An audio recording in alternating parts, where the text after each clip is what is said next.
एक चीता को इस झूठ की गेंद के प्रति इतना जुनूनी क्यों बनाता है? स्पॉइलर, ये खेलने का समय नहीं है।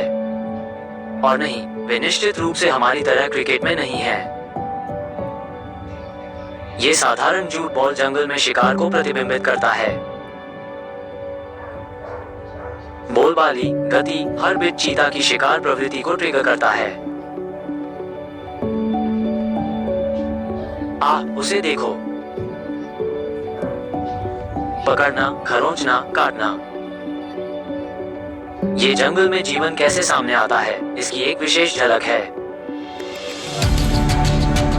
वंतारा में हम झूठ बॉल जैसे संवर्धन उपकरणों के माध्यम से इन अनुभवों को फिर से बनाते हैं, जिन्हें सुरक्षित, सरल और प्रभावी माना जाता है।